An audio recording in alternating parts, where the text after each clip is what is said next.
Welcome back to Reading Bear. Today, we will take a look at some new revenge stories.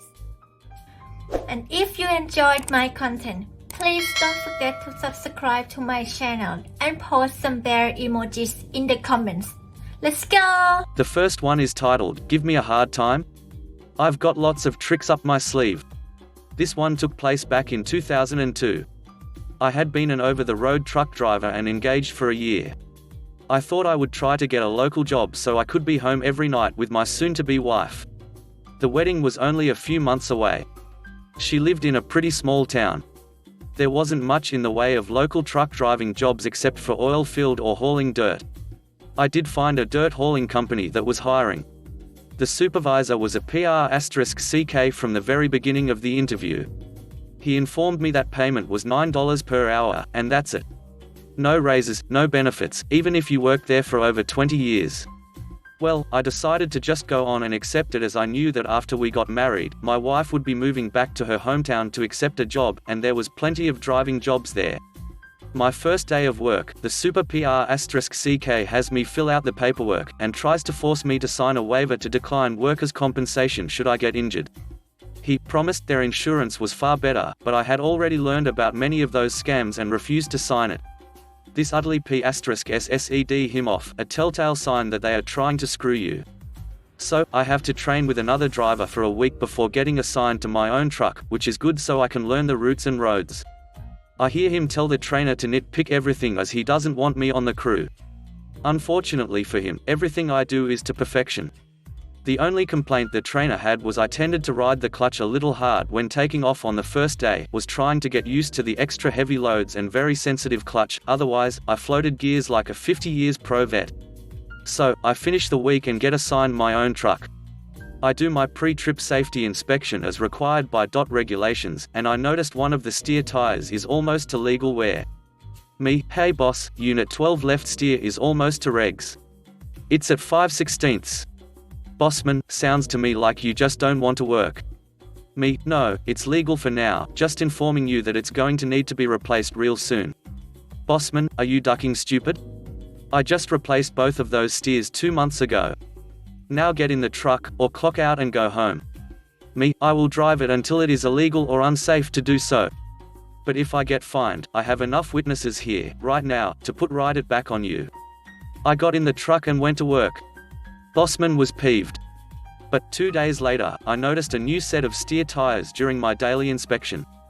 The next week, Bossman informs me that we are on nights for the next few days. Bossman, when on the ranch land, watch your speed. If you hit and kill one of the landowner's $45 prize-winning steers that he makes $20,000 when breeding, I'll run your butt off and you lose your pay. I bust out laughing, hard. This P*SSES him off. Bossman, what the duck you laughing at? You don't think I'm serious? Get your crap and get out. Me, is that what the landowner told you? Does he breed his prize-winning steer for $20,000 a pop? And you believe him? Bossman, yeah. I was nearly on the ground laughing so hard. Bossman, the duck's your problem. Fine, go home. Me, sorry, I meant no disrespect. It's just that, I imagine that you're from up north, right? From the city? I could tell from day one from his fake southern accent, but I kept quiet about it. Bossman, yeah, what of it? Me, well, I'm a city boy as well, but even I know that a steer is a castrated bull. While it's true that a prize-winning steer can be worth tens of thousands of dollars, they cannot be bred. Ask anyone here, they'll confirm it. Trainer, yes sir, it's true. A steer is a bull with no balls. My trainer just happened to walk by when he heard me laughing so hard.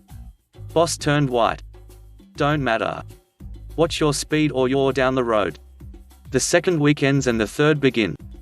About the third day, another truck breaks down, so the bossman decides to have me give my truck to the other driver and ride with my trainer again. For some reason, bossman decides he wants this to be my last day, but he can't due to no reason. So, he makes something up, only to have it backfire on him. At the end of the day, he's waiting for us at the yard when we pull in and get parked. I head to the office to get my check for the first 2 weeks, and he's waiting for me outside. Bossman, you done F***CKED up today, boy. You almost got someone killed. Me, really? Please, do tell. Bossman, I received a call from a man who said that you cut him off and ran him off the road. He gave your truck and trailer numbers and identified you as the driver by the cap that you wear. Me, I smiled. Really? About what time did this incident happen? Bossman, why are you smiling? You nearly killed a man. I'm letting you go right now. You're an unsafe driver. Me, no, first you need to answer my question. Bossman, what does it matter? I don't have to answer you. You're fired. Me, no, you do need to answer. Remember, there were 2 drivers in that truck today. Just then Trainer walked up. And FYI, I know that I didn't cut off anyone today, as I did not drive at all. I can also vouch that Trainer did not cut anyone off, nor ran anyone off of the road. So, either 1.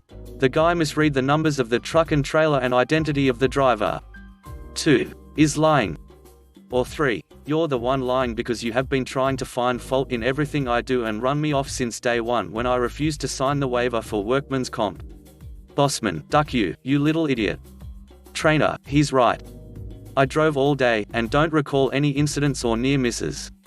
You know I'd have called as per policy. Bossman, well, alright. I guess you still have your job. But no, I'm keeping a real close eye on you. Me, thank you, and I don't doubt it. My butthole has already been feeling your nose hairs tickling it since day 1. I opened my check and looked at it as Bossman began to walk away fuming. Me, wait a minute. There's a $59 deduction on here for insurance. We don't have benefits, remember? Bossman, that's for the insurance against injury, remember? Me, you mean the one I declined and refused to waive the workers' comp for? Bossman, yeah. It's mandatory. Me, I see. So it's deducted whether I sign up for it or not. Bossman, yep. Don't like it. Don't let the door hit your ass on the way out. Me, that's illegal. Bossman, no it ain't. Now get the duck off my property. I decided to end it right there, as there is no point in arguing with a spoiled child. It's best to be the better man and walk off. Yeah, right. Now for the pro-revenge. It turns out that the captain for the TX Department of Public Safety, Department of Transportation for you truck drivers, or state trooper for everyone else, of the precinct just happened to live about 4 houses down from the apartments that my fiancé lived. He just so happened to find an anonymous note on his windshield the next morning. The very next morning, there were 5 state troopers with all 15 of the company's trucks pulled over on the side of the highway right in front of the company, being thoroughly inspected. I was parked on the shoulder in my car across the highway watching it all unfold while sipping my coffee. Of the 15 trucks, 11 of them were shut down for safety violations. Thousands of dollars in fines were written and the boss plus 2 other drivers were taken to jail for warrants. Boss also had an expired commercial driver's license. He was forced to drive since I didn't show up for work that morning. As you can imagine, Bossman lost his job. I had moved to my fiancé's hometown and got a job in the oilfield driving tanker trucks. I heard that Trainer got the Bossman's job. And everyone lived happily ever after. Well, maybe not Bossman, as he also popped positive on a drug test.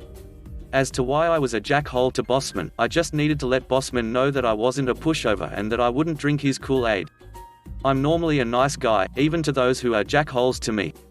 I was nice at first until he pushed me too hard. I did tell my trainer that I was behind the state trooper attack, and he thanked me. He told me that most of the other drivers wanted to thank me as well. Some were worried about the safety of the equipment as they had been told off for reporting things as well. Many were brand new to truck driving and got their license through the company. They said that through me, they learned that they did have rights and that it was okay to stand up for them. They had been suspicious of the waiver but feared to decline it. All but 2 immediately had pulled their workers' comp waivers, and due to that, 1 driver was saved. She was involved in a bad accident about a month later and wound up on permanent disability. Had she stayed with the company's insurance, she would have been screwed, as they did not offer long-term, let alone lifetime disability benefits, and she had learned that most of her medical claims would have been denied. The next one is titled, Destroy My Childhood Game Store? Kiss Your Job Goodbye.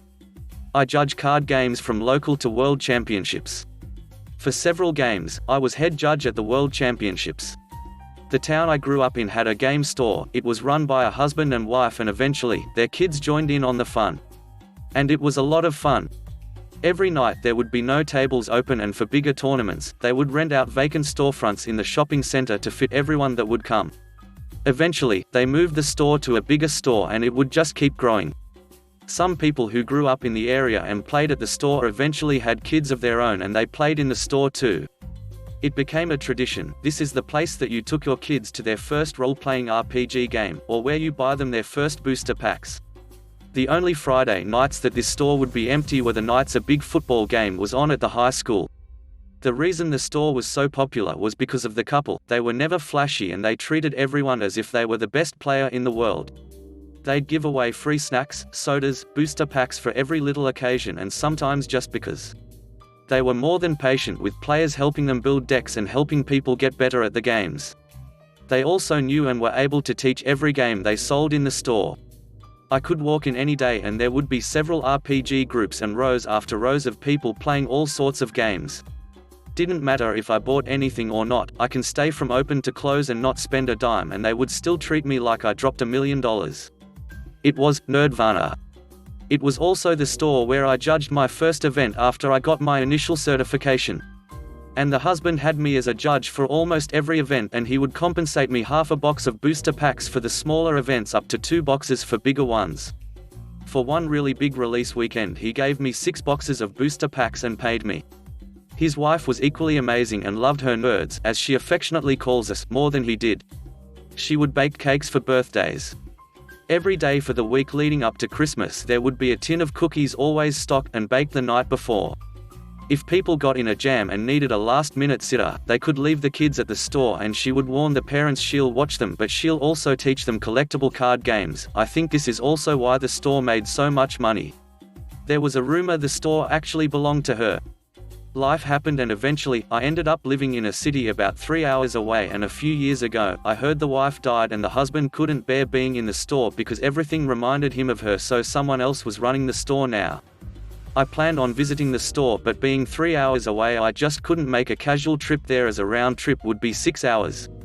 Around the middle of last year, the store announced they were going to host a major qualifying tournament. This generated a lot of buzz. People from all over the region were making plans to travel to it. I thought this would be a great time to visit the store, so I made plans to go to. About 2 weeks before the event, I got an email from the publisher asking me to judge the event. I thought this was odd, as for store-level events, the store fields the judges and the publisher doesn't get involved at all. Also, while there are a number of us judges, we're not so numerous that we don't know each other. So, I knew there were enough judges in the store's area who should be able to handle the event. I wrote back saying, I was hoping to be able to play, but shouldn't there be judges in the area who would be able to do this? They wrote back saying there should be, but the store owner said he couldn't get anyone even with the list we sent him. Red flag. They ended with the email with, you should talk to the other judges from the area and see if you can get more of the story. I wrote back asking them to give me a few days to think about it. I immediately started contacting the judges in the area. They all told me the same story. The store was sold to a guy and he was great. It was the manager who was the problem. He was a judge as well, but he thinks he knows better than everyone else. The manager says he would override obviously correct ruling because he was buddies with the person the judge ruled against. Apparently, this also happened at a major regional tournament. Now one of the reasons I judge instead of play is judges are pretty well compensated now anyways, not just with booster box and our pay, but we also get some pretty sweet exclusive promos and swag. This whole manager was hoarding judges' promos for himself. The judges found out about this after they went to a major event and another judge was talking about a sweet swag he got. The area judges put 2 and 2 together and realized what was going on. After this happened, judges who lived in the area all agreed they wouldn't judge under him ever again. This wasn't the worst of it. He would harass players, saying they can't bring any outside food or drinks. Tell them they have to buy products if they want to play in the store. He would harass the RPG players, telling them they have no life and they're just wasting valuable time they could be using to play better games. Needless to say, people tried to avoid him. But as the owner would sometimes run the store himself, no one can be sure when the manager from hell would be around. I was livid.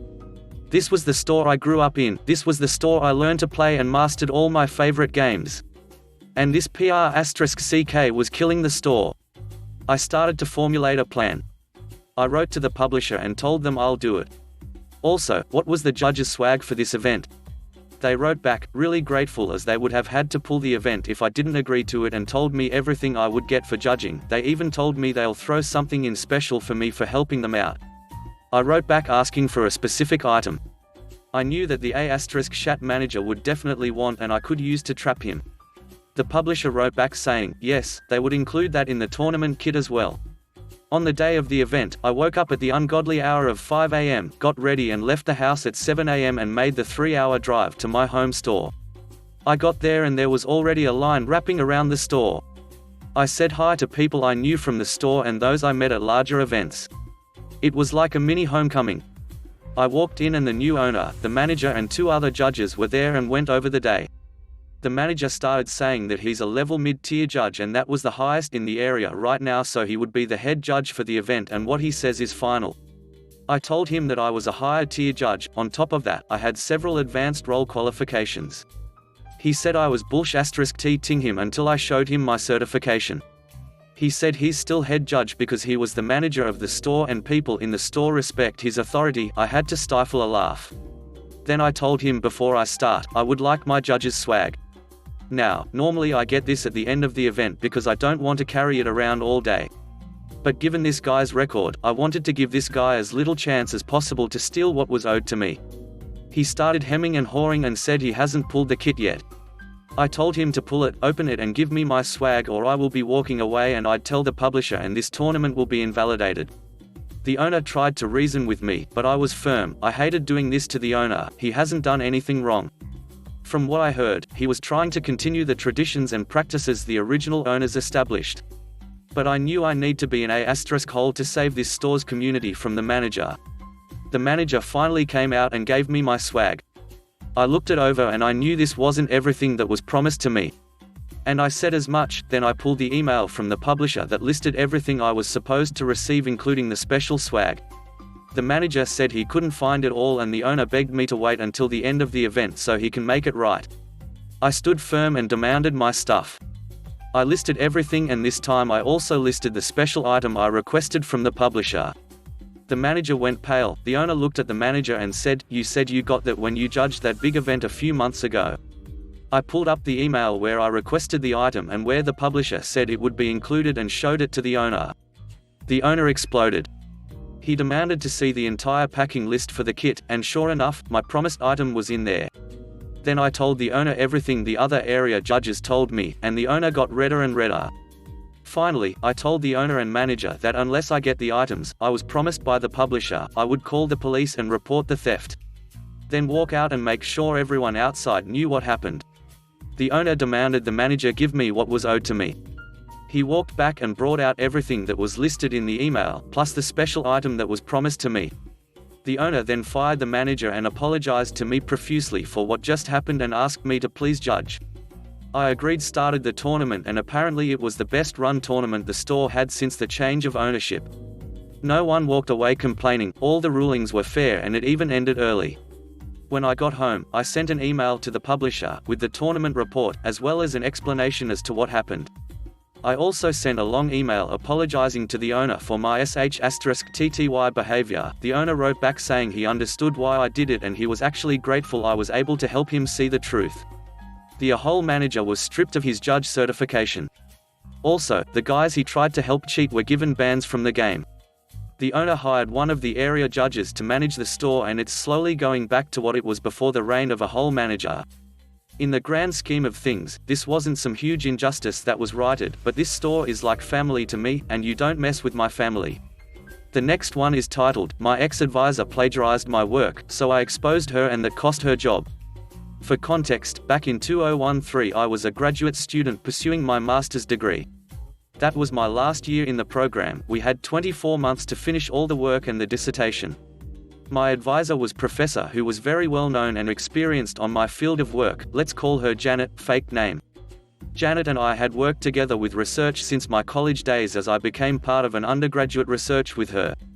At that point we had been working for about 4 years, and as any advisor-student relationship we more had our disagreements quite often.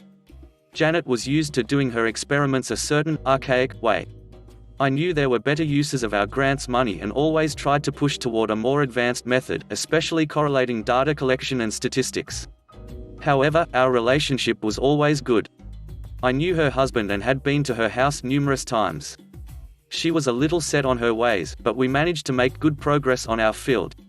Anyhow, by the end of 2013, I presented my dissertation to the department and was approved with flying colors. My data still wasn't published in any paper as I wanted to have more analysis in different areas to make a more robust and better paper. With that said, my dissertation was published, and by all reasons that is my work and my experiments. After I got my MS, I decided to pursue a PhD. While I was still going to work in the same field, I wanted to use different techniques and thus talked with Janet about going to pursue a PhD under a different professor in another university. She always encouraged me to do better and look for ways to diversify my views. I went ahead and contacted a professor outside my country in another university to pursue my PhD. I got approved and soon moved away. For the next 2 years I still kept contact with Janet, but on the third she stopped responding. Initially I thought she had changed her email or something, but didn't think much of it. Time flew by, and in 2017, while reading papers and writing my own, I came across a paper that was strangely similar with my research. Interested in it, I opened it up to read. For my shock, it was a paper by my ex-advisor.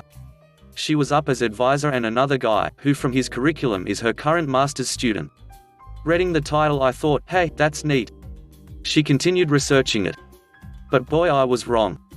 Reading the paper I got increasingly angry. That wasn't a new research. It was my research. My data was all in that paper, even my graphs and tables. Initially I thought, oh well, she's also an author, and if she is citing it, there shouldn't be a problem. But unfortunately, that wasn't the case. My name was nowhere near that paper as they claimed that research as original. Now, I was livid. I sent an email to Janet confronting her, which was never replied to. However, I am not a pushover and will never allow people to claim my own work as theirs. She made a mistake by using my data. I'm a researcher and I keep everything I ever worked on saved in external SSDs, encrypted and on my own possession. All catalogued with date entries, and even had my own dissertation to prove my work. In my country, research is financed by the governmental grants. I wrote an email to the dean of the grants institution, explaining the entire situation, with proof of everything. I also sent an email to journal in which that was published contesting their paper and explaining everything. It didn't take longer than 15 days for me to get a follow-up. The institution responsible for the grant was furious. They cut all financial aid for her and her student, and made a formal requirement to the university requesting her immediate termination. The journal retracted the journal and is now suing her for plagiarism. Now, after all these years, I learned that she was indeed fired and haven't been able to work in the field ever since. I never met her again and have no intention of ever doing so. Now, my work is published and I'm recognized by my contributions in the field. Maybe that was a petty thing to do. But I couldn't allow people to get away with claiming my work as theirs. The last one is titled, "He Tried to Warn Him." I was a police officer for almost 10 years before changing careers, and one night I was talking to the desk sergeant who was a real PR*CK and everyone hated him. In comes one of the patrol guys who has just arrested a couple for open lewdness, a polite way of saying he caught them getting it on in a park. So the couple is insisting they weren't doing anything wrong, and the patrol guy says, "Ma'am, I saw your privates." She says, "I'm wearing underwear, you can't have seen my privates," and they start arguing over whether the woman is wearing underwear or not. Eventually the woman grabs her skirt like she's about to pull it over her head and says, "Do you want to see my underwear?" and everyone in the room yells, "No," at her.